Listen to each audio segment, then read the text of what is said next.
Alam niyo ba, bilang isang OFW dito sa abroad, na-realize ko talaga na napakahirap nang bumalik sa Pilipinas at doon maghanap ng trabaho. Lalong-lalo na sa sitwasyon ko na kung sakali makakita man ako ng trabaho sa Pilipinas is doon lang naman yung punta ko sa minimum wage earner or a little bit higher. At wala tayo doon sa posisyon na managerial.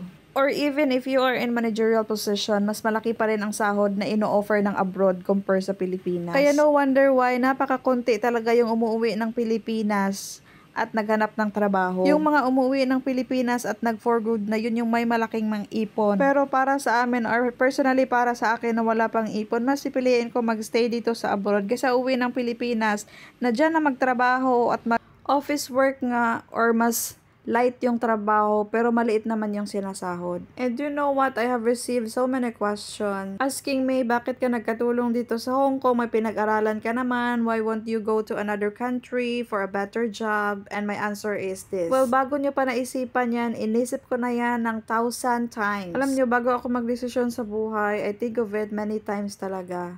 So whatever I fail, wala akong pagsisisihan dahil nga pinag-isipan ko siya. Alam niyo ba, ang sarap din pakinggan, like nagpunta ka sa ibang lugar, especially sa Dubai at sa saan ba yung mga Arab countries na nakaano ka, trabaho ka sa coffee shops or sa hotels or sa mga stores na malalaki dahil I have experience. Pero alam niyo ba, ito kasi yung mga nalaman ko according to my research and according din sa mga tao na nandun. Yung sahod kasi doon is kasing laki lang din ng sahod ng mga katulong dito sa Hong Kong. Well, in fact, mas malaki pa nga yung mga sahod ng katulong dito sa Hong Kong pag tumagal ka na.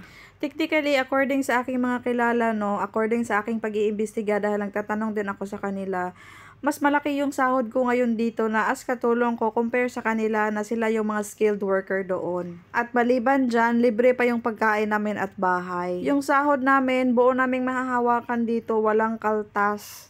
Kasi nga wala kaming binabayaran, lahat dito ay libre. Well, sa ibang bansa, sa Arab countries na mga skilled workers, libre naman. It's just that stay out kasi kayo, kaya may mga times talaga na makapagbili kayo for yourself. But dito sa amin kasi, sa Hong Kong, bilang isang domestic helper, lahat na nandyan sa bahay, lalo na yung amo mo at hindi naman kuripot. At saka yung pangalawang factor na tinitingnan ko, yung Hong Kong kasi napakalapit sa Pilipinas.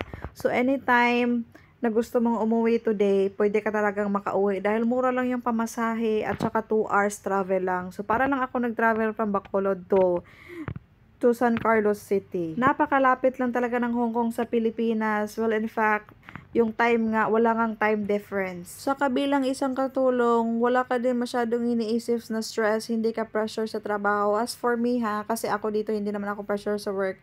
When it comes to sale kasi, pag nasa sale department ka, pressure ka sa sales. Kailangan nyo talagang magganon. So, parang dito, hindi ko yan masyadong iniisip as katulong yung aking trabaho dito. Well, in fact, yung aking stress na napunta doon sa business. So, meron pa akong time na magbi-business maliban sa nagtatrabaho ako. But for me, this is how it works. So, ito yung nag-work sa akin. So, it's up to you to choose. So, if you are asking advice from me, I'm always gonna tell you na it's better pa rin to choose what you like and what makes you happy. Kasi napakahirap magtrabaho pag hindi ka happy. Meron nga akong kakilala dito na worker din sa Pilipinas. So, nagpunta siya dito ng Hong Kong. Hindi talaga niya kaya yung work kasi 24 hours. Nasanay daw siya sa 8 hours na work. So, ayun, ilang months lang siya at umuwi siya sa Pilipinas. So, ganun talaga, sanayan talaga. So, kami naman kahit na in myself, personally, kahit na ayaw ko, gusto ko sanang 8 hours lang. Pero wala tayong choice. Kailangan natin ng pera. Ampun tayo ng salapi, kaya laban. So anyway, napalayo na tayo, no. Nandito nga ako sa abroad, hindi naman kalakihan yung sahod, pero yung kahit papano yung sahod is doble sa sinasahod na minimum wage sa Pilipinas. At dahil nga sa abroad tayo, lumalaki din yung ating life living, yung ating mga expenses, o diba, nag-triple din yung ating expenses, and that's the reality of life. Whenever you're earning higher, the higher the expenses. And then it feels like you cannot live without this, you cannot live without that, where in fact before you live without all those things. O diba, life is really funny. It's full of mysterious and challenging talaga. Well, ganon pa man, let's embrace it and let's enjoy the journey. Dahil yung mga dinadaanan natin sa buhay, hindi na babalik yan. Ibang daanan naman yung ating dadaanan soon. So anyway, balik tayo sa ating topic ng ating pagpo-for good, no? Hindi pa tayo magpo-for good sa ngayon. Dahil nga, mas malaki yung income natin, mas malaki yung ating babayarin. And well, in fact, itong mga bayarin natin is nag-cause ng sakit ng ulo. But I guess after all, this is all adulting life. The life we always wanted when we were little. We kinda rush to get older, to do so many things, and now we are in this situation, and then we kinda look back to be a kid again. Who's no problem, just happiness and playing. Diba, nakakamiss maging bata.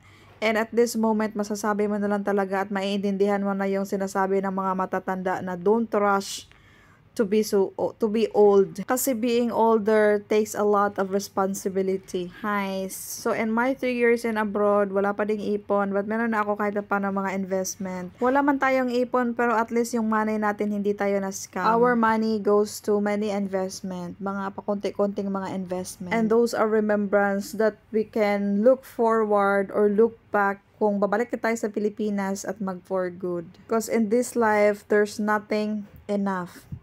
There's always be hunger of wanting more. Sabi nga nila, contentment is appreciating what you have, not what you don't have. O, diba? So, yun lang. Thank you very much. So, we almost finished our 6 minutes and 30 seconds.